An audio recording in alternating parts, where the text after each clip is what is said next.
Assigned భూముల కబ్జా వివాదంలో టీడీపీ నేత మాండ్ర శివానందరెడ్డి పక్కా వ్యూహంతో అసైన్డ్ భూములను కాజేసేందుకు కుట్ర. పట్టాదారులను ప్రలోభపెట్టి 26 ఎకరాల భూముల కొనుగోలు. నిబంధనలను ఉల్లంఘించి రిజిస్ట్రేషన్ చేసినట్టు గుర్తించిన సిపిఎస్ పోలీసులు. అరెస్ట్ చేసేందుకు నంద్యాల జిల్లా ఆళ్లూరుకు వెళ్తే పరారైన మాండ్ర.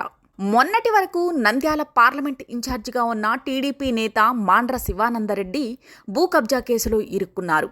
ఉమ్మడి ఆంధ్రప్రదేశ్లో సిఐడిలో సైబర్ క్రైమ్ ఎస్పీగా పనిచేస్తూ వాలంటరీ రిటైర్మెంట్ తీసుకున్నారు. 2019లో టీడీపీ నుంచి నంద్యాల ఎంపీ అభ్యర్థిగా పోటీ చేసి ఓడిపోయారు. మొన్నటి వరకు కూడా నంద్యాల పార్లమెంట్ ఇన్ఛార్జిగా కొనసాగారు. ఆయన హైదరాబాద్ బుద్వేల్లోని అసైన్డ్ భూములు కాజేసినట్టు సిసిఎస్ పోలీసులు దర్యాప్తులో తేలింది. హైదరాబాద్ శివారులో బుద్వేల్లో అసైన్డ్ భూములు కాజేయడానికి మాండ్ర శివానందరెడ్డి కుట్ర చేసినట్లు సెంట్రల్ క్రైమ్ స్టేషన్ పోలీసులు గుర్తించారు. దీంతో ఆయనపై ఈ నెల 2న కేసు నమోదు చేసి నంద్యాల జిల్లా అల్లూరు గ్రామంలో ఉన్న మాండ్రను అరెస్ట్ చేసేందుకు వెళ్లగా తప్పించుకుని పారిపోయారు. ఉమ్మడి ఆంధ్రప్రదేశ్ ప్రభుత్వంలో బుద్వేల్ దగ్గర కొంతమంది ఎస్సీ కమ్యూనిటీకి అసైన్ ల్యాండులను పంపిణీ చేసి పాస్ పుస్తకాలను కూడా జారీ చేశారు.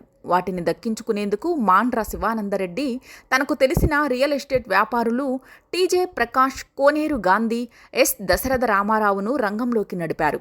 ఆ తర్వాత అసైన్డ్ పట్టాదారులకు నామమాత్రం చెల్లించి 26 ఎకరాల భూములను తన కంపెనీల పేరుతో రిజిస్ట్రేషన్ చేయించుకోవడంతో పాటు రాత్రికి రాత్రే అనుమతి, జీవోలు తెప్పించుకున్నట్టు సిసిఎస్ పోలీసుల విచారణలో వెల్లడైంది. ఒక మెమో ద్వారా అసైన్డ్ భూముల స్వభావాన్ని ఆయన మార్చారని తేలింది. దీంతో సిసిఎస్ అధికారులు మాండ్ర శివానందరెడ్డిని అరెస్ట్ చేసేందుకు నంద్యాల జిల్లా అల్లూరు వెళ్తే పోలీసులు కళ్లుగప్పి పరారయ్యారు. మొత్తం మీద అసైన్డ్ భూములు కాజేసిన ఆయన తీరుపై అటు టీడీపీ నేతల్లోనూ స్థానిక ప్రజల్లోనూ తీవ్ర చర్చనీయాంశమైంది.